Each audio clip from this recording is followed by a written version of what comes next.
penyebar agama Islam dari Asia Tengah bernama Syekh Maulana Ishaq menikahi Dewi Sekardadu, putri Raja Belambangan bernama Menak Sembuyu, sebagai hadiah karena berhasil menyembuhkan penyakit sang putri.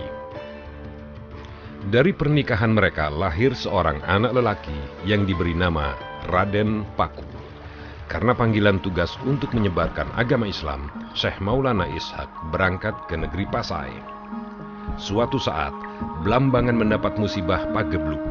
Untuk menghilangkan pagebluk itu, Raja Belambangan dinasihati oleh Patih Bajul Segoro agar mengadakan upacara korban, dan korbannya adalah bayi Raden Paku yang harus dibuang ke laut. Di balik kisah ini terdapat intrik politik karena Bajul Segoro khawatir Raden Paku kelak akan menjadi Raja Belambangan. Peti berisi bayi Raden Paku yang terombang-ambing di lautan itu ditemukan oleh awak kapal niaga milik Nyi Ageng Pinatih yang dipimpin oleh Abu Hurairah. Oleh Nyi Ageng Pinatih, bayi tadi dijadikan anak angkat dan diberi nama Joko Samudro. Ketika usianya dirasakan cukup untuk memperoleh pendidikan, Joko Samudro atau Raden Paku dimasukkan ke pondok pesantren Ampel Dento yang dipimpin oleh Sunan Ampel. Setelah dirasakan cukup menimba ilmu di Ampel, Raden Paku melanjutkan pendidikan di bidang ilmu tasawuf kepada ulama tersohor waktu itu bernama Syekh Maulana Ishaq di negeri Pasai. Bersama-sama dengan Makdum Ibrahim, Raden Paku berangkat ke negeri Pasai. Kedua pemuda itu berguru selama 3 tahun pada Syekh Maulana Ishaq yang ternyata adalah bapak kandung Raden Paku. Raden Paku mengakhiri pendidikannya di Pasai dan diberi gelar Raden Ainul Yakin dan diberi tugas untuk meneruskan perjuangan Syekh Maulana Malik Ibrahim untuk menyebarkan agama Islam di Gresik dengan tugas utama mendirikan pondok pesantren. Pesantren yang berdiri di atas bukit itu dalam waktu setahun sudah banyak menerima santri. Karena berdiri di atas bukit, maka pesantren itu diberi nama Giri yang berarti gunung. Dan Raden Paku diberi gelar Sunan Giri. Dari ler, tandure wis sumilir, tak ijo royo, tak senggo penganten anyar. Caangon, penek no bimbing kuwi, lunyu peneken kanggo masuk dodo tiro,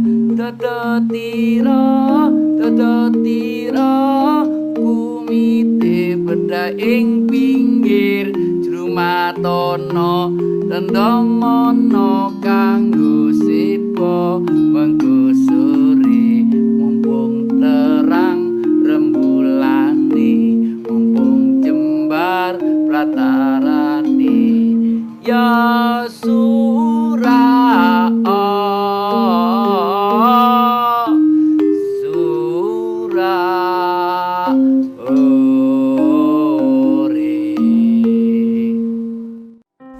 Sair lir-ilir melambangkan bayi yang baru lahir, masih suci ibarat pengantin baru. Siapa saja ingin memandangnya. Bocah angon atau pengembala itu diumpamakan santri atau orang-orang yang perlu dibimbing. Buah belimbing bila dibelah seperti lambang bintang 5, maksudnya kewajiban melaksanakan rukun Islam yang 5. Meskipun lunyu atau licin, untuk meraihnya harus dipanjat. Maknanya adalah kendati menjalankan rukun Islam itu sulit, namun harus dikerjakan. Untuk membasuh dodot tiro kumitir bedah ing pinggir. Maknanya guna mensucikan hati dan jiwa kita yang kotor. Dondomono jrumatono kanggo sepo mengkusuri. Jahitlah, rapikan pakaian Anda guna dikenakan berkunjung pada sore hari. Manusia hidup harus bersiap-siap merapikan diri, membersihkan jiwa, bersiap-siap guna memenuhi panggilan ilahi. Mumpung padang rembulani, mumpung jembar kalangani. Maknanya, kebetulan telah datang ajaran Islam. ajaran yang memberi penerangan, pencerahan, dan berwawasan luas. Surak Hore, sambutlah dengan penuh semangat kedatangan agama Islam.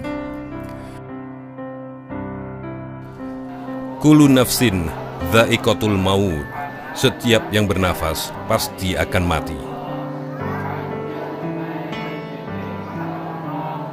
Sunan Giri bergelar Prabu Satmoto telah kembali ke haribaan Sang Pencipta. Beliau dimakamkan di Bukit Giri. Jasadnya boleh mati, tetapi semangatnya, suri tauladannya, dan hasil syiar agama Islam yang dilakukan oleh beliau 6 abad yang lalu tidak membuat daerah Gresik mati.